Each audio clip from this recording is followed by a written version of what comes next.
Welcome to today's Market Minute. I'm Eric Odom. I'm the principal broker for Net Lease Commercial Advisors, and today we have with us Ken Stoltenberg from Mercury Advisors. Appreciate you sitting down with us and having a chat about what's going on with your property today. Well, good to be here, Eric. For those that don't know, Ken developed the Grand Central, which is in the Channelside District. Can't miss it. Brightly colored building as you're driving down Kennedy Boulevard as you're coming into downtown, so really an eye catcher. Yeah, you need a vision exam if you missed it. Let's just put it that way. Well, let's talk about it because it's kind of, you had a unique path to how you got to where you got in the sales and marketing of the building, because I think originally it was meant for sale. Correct. And then the market hit a little bit of a challenge, hit a little bit of a road bump. And you guys seem to be the first in the market to adjust. You guys adjusted pretty quickly to that situation. How did you handle that? Well, I mean, when we were closing units in 2007, we did very good in the East building, which closed in the early part of the year in February. And in the West building, we did not do nearly as well because that was closing in July and August. And at that point, the mortgage market was pretty much in full disintegration mode. And a lot of people just couldn't get loans. So we saw this coming and didn't really think it was going to be something that was just going to be a couple quarter event.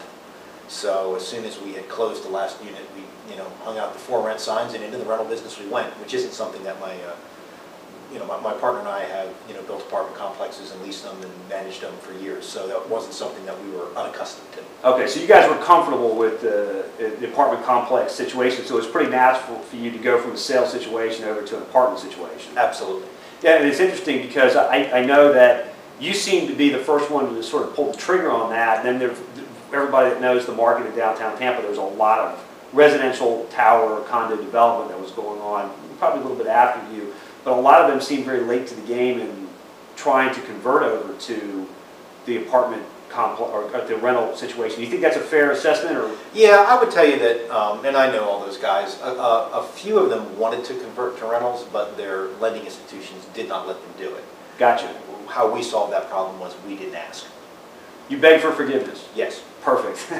But I mean, the end result, it really is, I mean, gosh, you guys are 98% occupied now? That's correct. So we were talking a little bit earlier about it.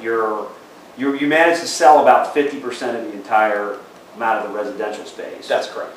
And then 48% of it you turn into rental, so you're pretty much a full house now. Yeah, well, we're coming into, obviously, we are going to start up our sales program. And we do have a lot of leases rolling over in the next 3 months, which will give us the inventory we need to go forward, on our sales program. Well, let's talk about that a little bit, because you said you're going to try to switch over now to go back into selling some of these units again. Yes, it's back to the future. Back to the future. So talk a little bit about that. How is that going to work? I mean, was there a repricing of the model, or is it the prices that you're using before? How is that working? Well, we were able to restructure things at the end of last year financially with the entire project, which is going to allow us to sell units at today's prices, which obviously are significantly below where they were in 2005 and 2006. So it's a pretty cool place to live, and I suppose your target market is young professionals looking for an urban environment. Is that fair? Actually, what I would tell you is that's part of the market, but the demographic actually skews a little bit older than people think. Really? It's not a bunch of 20-somethings running around here. Okay. It's much more people in their 30s, 40s, and 50s. Okay. So if somebody wanted to move in here, you've got a young lawyer that wants to move in here. What is his first option, or her first option to come in here in terms of price point? Well, if they're lawyers, we probably prefer they did. But aside from that, there's no lawyers downtown. You got to go to the lawyer. I love lawyers. I just like to rent to. Our pricing is very attractive. It's starting in the 120s, which is really the lowest price point which has been seen in this market for luxury high-rise living in an urban setting. So all of our residences are priced between 120 and the high 300s, with the majority being under 200,000. So it's very affordable for your average. If you're working downtown and pulling down $50,000 to $100,000 a year, you can afford to live here and pretty much have run of the roost as far as what type of unit you would like. And what do you think in terms of time frame for you to be completely out in terms of being able to sell out the rest of the space? Well, obviously we don't know what is going to drive that. But we think that, within, I would say 18 months to 24 months, we should be through the product we have in inventory here. And, that's obviously up to, we'll see what the future holds as far as that goes. And this is a mixed-use complex for those that don't know. Yes, yeah. It's not just residential. Residential makes up probably, what, 75% of the floor space? a little bit less than that. We have about 70,000 square feet of office space and about 108,000 square feet of retail space. So it truly is Tampa's only, mixed-use urban project. I mean, some other high-rises have, a couple stores down on the first level or something like that. I mean, we basically have a 70,000 square foot office building on the second floor of each of the buildings, and then a full shopping center on the first floor. Now, my background is originally retail. When I got out of college, I went to work for Leo Eisenberg. At the time, we were the largest Walmart developer in the country, so we learned everything about what retailers need. And that was some of the things that we incorporated in this complex, which is proving to make the retail successful. The single biggest aspect is building enough parking. The city regulations do not require you to build, I think it's 3 per 1,000 for retail and 1 per 1,000 for office. Well, that dog simply won't hunt. So we build, retailers use a lot more parking than 3 per 1,000. Right. So we have about 900 parking spaces dedicated to the retail and the office. And part of the reason we put the office in is that it's busy when the retail is not. So we can kind of double use that parking. So we effectively have a parking ratio for the retail on the weekends and in the evenings of about 8 to 1. Wow. And since Walmart only requires 7 to 1, I figured we would probably save there. Yeah, and you've got the gym that went downstairs, and they seem to be knocking the ball out of the park. Yeah, they were our first retail tenant. They opened in June of 2009. They have now expanded 3 times, and we're about to expand them a 4th time. And the Migyet brothers, who are the proprietors of that establishment, they're originally from California. They had 5 or 6 gyms in LA for a period of over 10 years. So they really know what they're doing and create a great atmosphere. And I would stick my neck out and say it's Tampa's premier fitness facility. Gotcha. And you've also got the Poorhouse that's downstairs as well. Yeah, that's a beer and wine bar. They're have over 40 craft beers on tap that are local microbrews and things that you won't find everywhere else. They also have a nice wine selection, and it's proved quite popular. Their sales are strong, and we put in just over a year ago a whole courtyard in between the 2 buildings that has shade elements, pavers, umbrellas, and all of the tenants that occupy space in that area get a certain portion of the courtyard to use. And we last year we wet zoned the entire property, so you don't have to worry about getting going downtown and doing the liquor license thing and having all the neighbors show up. We've done that for the entire property, so it really works out well because it's kind of a turnkey situation for someone who does want to open a restaurant, because that can be one of the things that you've got to make sure you have zoning, you've got to make sure you have enough parking, and then you've got to go through the whole process to get a liquor license. All of that's done here. It's already done. So the only thing that you really need to do as a potential proprietor is get your plans drawn up and send them into permitting, and you're ready to go. Gotcha. The other thing that we have done is, since this project was approved in 2005, is this is a very significant economic factor for any business, but especially restaurant businesses. We're grandfathered into the old impact fees, and we've paid them all for the entire property. So the last restaurant that we put in, would they have had to have paid impact fees? It was almost $80,000, and that's already been paid and is grandfathered in. So obviously for future tenants, that's something that landlords generally don't account for. Absolutely. You'd have to pay for the impact of water and sewer for those types of uses, and we've already done that. So it is pretty substantial. Well, it sounds like you're really just missing the grocery component to it, and there's really no reason at that point for anybody to even leave the complex. You can work out, you can go drink a beer, and you can go get grocery and dry cleaning, and you pretty much are done. Well, that would be great. We have been working with a number of supermarkets for probably about 2 years now. And the biggest challenge that we've had is not the location. We've had 3 major chains that are here in Florida come and look at the site. From a logistical standpoint and design standpoint, everything works. There's enough parking, there's loading docks, there's room for transformers, all those types of things that you would normally see. We put all that in not knowing exactly who we were going to get. Obviously, if we had a little more input from a potential user, that would have been helpful. But we've had 3 folks look at it, and as far as from a physical standpoint, physical plant standpoint, everything checks out just fine. The biggest issue is just the overall economy of the area. Obviously, any business, especially retailers at that level, are really watching the eggs they already have in their basket. They're making sure their existing stores are performing and keeping their sales hopefully where they are, increasing them a little bit. So any type of new business development for those type of companies has been greatly curtailed in the past 36 months. So we kind of ran into that.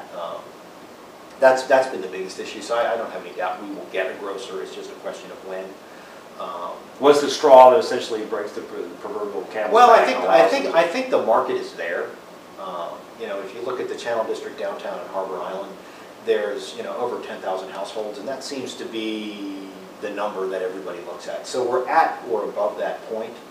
I think that what it's going to take is maybe a couple more projects that kind of are on the horizon, and somebody can say, hey, not only are we at the point, but we know we're going to be exceeding that within a period of, say, 18 to 24 months. And you mentioned that, and there's another project that's coming in the Channelside District, correct? Yes, the related companies from Miami have bought the old Sembler piece. It's about 6 acres, 2 blocks south of here, and they plan to build 360 market rate apartments. So you're going to have an additional 360 units. Apartments coming in. So that's terrific.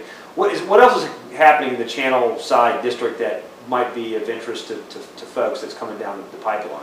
Well, we do have, when we developed the property, we donated about 6,000 square feet to an outfit called Stageworks Theater. They are Tampa's oldest commercial or professional theater group. They've been around for 23 years, I believe now. And we donated them space in the West Building for a new theater. They are going to open August 4th is their first show. The construction is underway. We were able to help them secure a loan with the Bank of Tampa. Wow. To get the rest of the build-out done.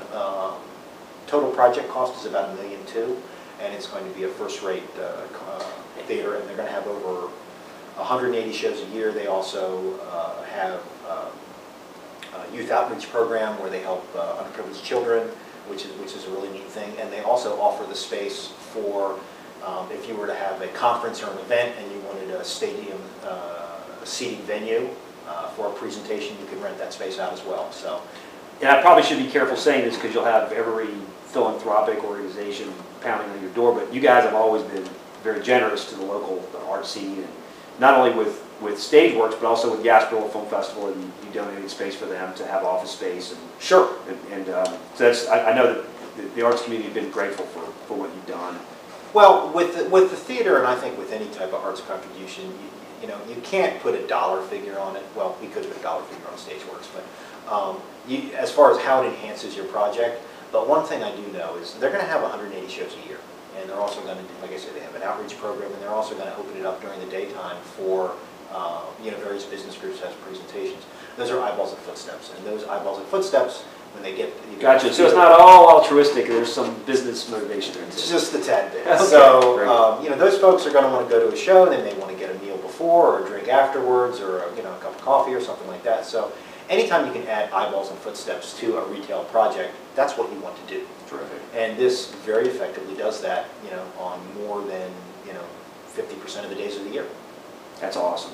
Well, is there anything else you'd like to add about what's happening in Channelside? I think there was a park that's coming in. Yeah, the city is starting construction down on Washington, 12th and Washington Street, building the first community park, which is, I think it's about 30,000 square feet. That's going to be a great addition. I believe it's going to be done in October.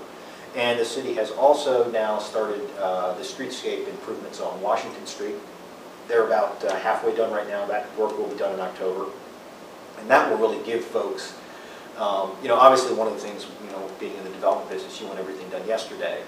And, we have had the CRA, which is the community reinvestment area for, since 2004 now. And this is really the first big project where the city's, gotten in there and said, hey, we're going to put in the streetscape, we're going to put in the landscape, and we're going to put in the lighting per the comprehensive plan, which was done, almost 5 years ago. So when people come down here, they won't see a bunch of dumpy warehouses with telephone poles hanging all over the place and that type of thing. They're going to see a modern landscape, streetscape, so they can really get a sense of, okay, now I get an idea what this place is going to look like. For the past, 5 or, these buildings have been up for, almost 4 years now. And when people come down here, they see a bunch of beautiful buildings, and then the rest of it just kind of look like Beirut. Right. And that's been extremely unfortunate. So, obviously, we've got a new sheriff at the rodeo, and we're certainly hopeful that the mayor is going to, look at what's going on down here, and whatever's getting done, get it done quicker, and whatever's not getting done, get that stuff started, get more of it happening. Was there anything else you'd like to leave us with today in terms of what's happening downtown? And maybe you'd like to just let us know how, if somebody's interested in a residential condo, how would they get... Well, yeah, the easiest thing to do is to go to our website, which is notthesuburbs.com. Not the suburbs. Not the suburbs, that's okay. what we're not. And that'll take you right to the website. We have all of the units, all the floor plans, you can print everything up in PDF. We are getting on, we'll be on Facebook and Twitter, so if you want to check us out there and learn more about the project, you can certainly do that. And it's going to be an interesting next year at Grand Central. We got a lot of pretty cool things happening. For some reason, I can't put my finger on it, Eric. We've got more activity for the retail in the office than we've had in 3 years. We just signed a lease with St. Leo University, about 16,000 square feet. So it's a big deal. Yeah, they're locating their administrative offices as well as their about 5,000 square feet of classroom space. So that's going to bring a bunch more, footsteps and eyeballs. Obviously, the gym's very excited about that because that's a bunch of potential new members, and there's a. I think I think the Channel District in the next several years is really going to be on the rebound again. Well, good luck on the grocery store. I hope that you guys get something. I'm pulling for you because I live over in Harbor Island, so it'll be the closest store to us over there. So hopefully that works out for you. Good luck in getting moving along with your plans on the rest of the residential properties, and hope all goes well for you over the next year. Absolutely. Ken, thanks for joining us. Hey, thank you. Take care.